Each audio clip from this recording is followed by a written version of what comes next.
Well, Tom Cruise saves the movies from AI.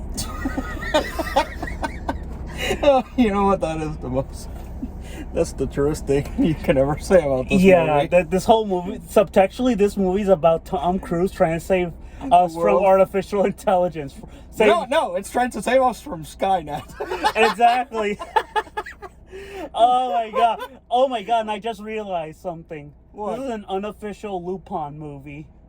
Yes! Like, think it was about Lupin it. Owen name. Yes. We got the cop who's always after our main character. Yeah, that's Zenigata. Ethan is like Lupin. Ilsa is Fujiko. Ooh. Okay, you know what? No. I Actually, refuse to believe that one. Oh yeah, or reasons. what's the Grace is Fujiko. Yes. Never mind. Grace is Fujiko. Luthor is Jigen. Yeah. And who's Goemon? I think the Japanese lady might be Goemon. Yeah. Actually, she kind of fights like a badass. So exactly. So yeah, basically Goemon gender bend. Exactly. Yeah. Oh my god, this movie. I'm glad Tom Cruise has the power he has, because this guy is gonna save the movies. As long as he's here, we're fine. Every movie he makes is gonna be at least a fun experience. Exactly. Oh my god, this movie was a 12-hour panic attack. Oh my god. So much action. But at least the action had a point to it, like it's part of the story. It's not like in Dragon Ball Z where the action is just there to be self-indulgent. Yeah. Especially when I say Dragon Ball Z, I mean latter half of Dragon Ball Z, like from the second half of the Frieza arc to the Buu arc. Yes, the how many 5 minutes. But it takes literal forever. Oh my god. So okay. So, I want to get my 2 negatives out of it, because I want to be positive throughout this whole vlog. I don't want to be that internet asshole saying, oh, like, I want to be negative towards everything. Like, fuck that. We live in a negative world. I'm going to spread some positivity. So let me get the negatives out, and then we can continue with the positives. Go ahead. Okay. I don't like, this movie uses a trope that I don't like, which is the women with refrigerator. Yeah, women in the fridge syndrome, yeah. Yeah, which Ilsa was in the movie. Like, she was a plot device. Yeah, unfortunately, and she is a character in the other movies. She had her own story in the previous movies. Here, she just exists to die. To die and to motivate Ethan further. And I'm like, and also there's the whole Grace thing, which, you know, where Ethan's like, oh, your life will matter more than mine. I'm like, it would have worked better if it was just towards Luthor or Benji. Yeah. But I just don't like that trope of using women as expendable objects to motivate a male protagonist. It's just, it's just kind of, it's like a sexist trope back from the beginning of time. But and also the second issue is that, like Spider-Verse, it's the second half of one movie. Yeah, actually, that's my big problem with this. This is a 2-part story, and it's gonna be a while before we get the second part. Exactly. Which, by the time it comes out, most people will have either lost interest or... I don't think they'll lose interest. I mean, based on the movie we saw. Depends, dude. Sometimes the hype dies down. True. But yeah, like, outside of those issues, this movie's fucking perfect. Oh my god, this movie was so awesome. I'm glad there are still people like Tom Cruise making just the craziest shit you can think of. And yes, I know he's crazy and part of a terrifying cult, but you know what? At this point, I don't care. We just need good movies. Yes, after seeing CGI Blobfest for like the past couple of months. This was a Well, last couple of months, Disney remake going hell. oh. But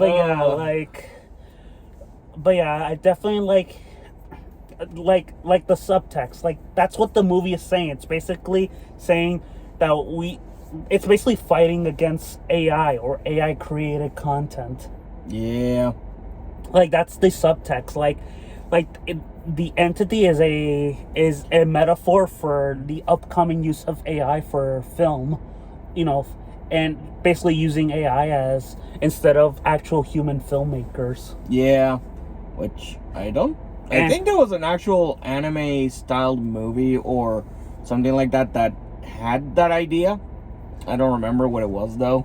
Maybe, but you get my point. This movie is about, subtextually speaking, is about Tom Cruise basically warning us that no, human art still matters. We matter. Yeah. But on a literal level, what it's saying about governments is fucking relevant. Especially how it opens with fucking Russia. It's just creating invisibility an submarine. artificial an invisibility submarine and an artificial intelligence just to rule the world. Actually, no.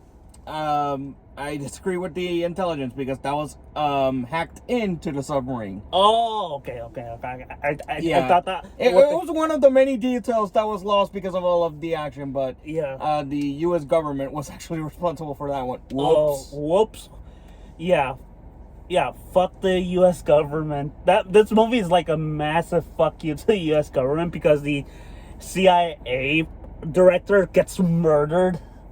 Yeah. And that's not to mention all of the characters that are part of that, with the exception of our heroes. Well, heroes.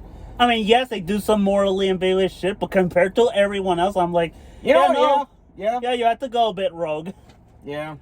And that's saying something when the ones going rogue are more in the moral right than the ones who aren't. Exactly. Also, I like the dude who's chasing Hunt has an arc where he's like, damn, you're right. Where he has to let Ethan go for the greater good because at this point it's just petty bullshit. Yeah. Yeah, like, oh my god, this movie. It's like, I described it as a 12-hour panic attack, so we might as well talk about the practical effects, which are insane. Yes! Oh my god. I'm both terrified and I just gotta know how Tom Cruise is gonna make a movie in space now. I am never getting on a train. I am never ever getting on a train. That shit now terrifies me. I mean, I might get over it, but I can understand that feeling. It's like my fear of sharks and snakes. I'm never getting over that. Yeah. Oh god. Oh my god. But yeah, Tom Cruise, oh my god. Not enough praise. I mean, okay, a lot of praise is given to Tom Cruise, but there needs to be more. Him, James Cameron, and, well, two other guys. Fuck. You know what? Martin Scorsese. Yeah. The other dude. Christopher Nolan are saving the movies. Yeah. Those four deserve, like, all the awards they can get. Now, if only we could get people saving the silver screens. Oh, yeah, please. I want more good movies. Like, I love The Flash, but fuck. I wish there were more movies like this. Like, yeah. Oh my god. I'll say this, though. This is one where the villains could have won by doing nothing. True. They didn't need to go after the keys. They could have legitimately done nothing, and they still would win. But that's kind of the point. Like, they're afraid. They're afraid that someone will get to those keys and shut them down. It's their own fear. And I'm saying that knowing that our big bad for this and part 2 is an AI. Yeah, that's the point. Who would you think would be smart enough to know, don't go after the fucking keys. Don't go after the keys. But that's the point. Like, it evolves. It's now developing a human fear. Which is interesting. It's interesting. I don't think Well, I mean, okay, we had other great villains in Mission Impossible, but I don't think we have a villain this, like, Lovecraftian or terrifying since Philip Seymour Hoffman from Yeah. Mission Impossible 3. Like, this thing, like, Philip was terrifying because he doesn't care who Ethan Hunt is. He just sees him as a nuisance and will do cruel, horrible things to get rid of him. But this AI, this fucker wants to conquer the whole damn planet. I mean, pretty much it was just going to go for Skynet levels of bullshit. Exactly. It's like, Jesus Christ. I'm like shitting my pants. What the fuck? And then there's Gabriel. Oh, that mother piece of shit. Okay, so quick spoiler. The I mean, fucker kills Elsa. I mean, we already told them that. Yeah, I know, but the fucker is a bastard from hell.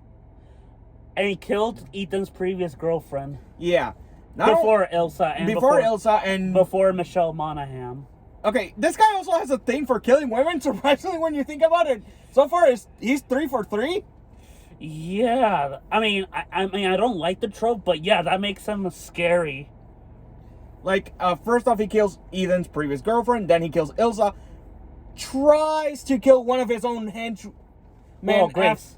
No. Remember the... Oh, yeah, her henchwoman. The guy's henchwoman His after henchwoman. Ethan spares her. Yeah.